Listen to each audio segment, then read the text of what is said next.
Lose a game and you are sent packing. This is where we are with the AFCON 2019 knockout stage. After 2 weeks of intense group activities, the numbers are narrowing down. A little break for the teams, but also it is time to study the opponent, fine-tune tactical displays, build confidence and ritual performing for other teams. We begin with the unexpected and then to those who lived up to their status, and finally some flops this far in the tournament. Despite the increase in the number of participants, the first phase of the 32nd edition of the Africa Cup of Nations was fun to watch. The level was more than acceptable given the intensity of the duels and the quality of the games played by the 24 teams competing. We begin by remembering the remarkable achievement of the Malagasy soccer squad. Unexpectedly, they beat all predictions to make their mark on this tournament. 2 wins, a draw, and an incredible first-place finish ahead of Nigeria's Super Eagles. Their seductive play sparked joy in this group phase, as well as the power of outsiders like Uganda.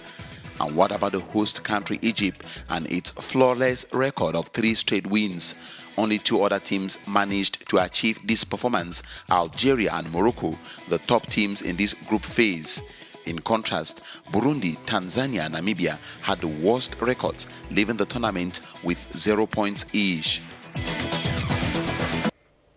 Retain the name Madagascar, who have so far created the greatest upset in the history of the competition by qualifying from the group phase ahead of 2013 champions Nigeria with an exceptional 7 points and 5 goals scored, with 2 of them coming against Nigeria. Their next opponents, the DRC, must have been keen on these statistics and should counterattack Madagascar's determination. The last time Madagascar played against the Democratic Republic of Congo, I was not the coach then, which was 3.5 years ago. Congo won that match by 6 goals to 1. And I learned that we will be playing against Congo in the round of 16, who are a great team with an ambition of winning the AFCON. So we know we are not the favorites going into the game. We are ready to play against them.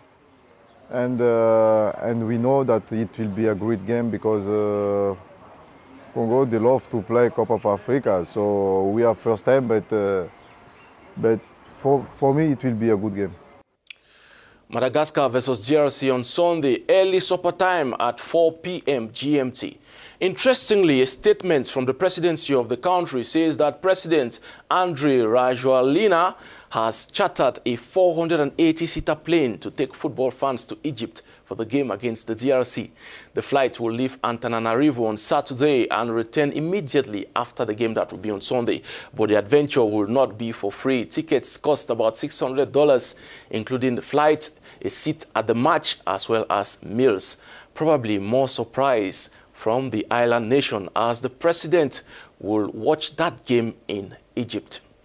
Now, let's talk about the figures of this group phase, which was particularly prolific in terms of goals. The players scored 68 goals in 36 games, a ratio of 1.8 goals per game. And Group A was in excess with 13 goals, including 5 for the host country, Egypt. Algeria and Mali scored the most goals, 6 each. On the defense side, it was Tanzania that presented the worst statistics with 8 goals conceded for only 2 scored, a difference of -6. And the Taifa Stars, alongside Burundi and Guinea-Bissau, are the only teams to have left the competition without grabbing a point, as you can see on the table.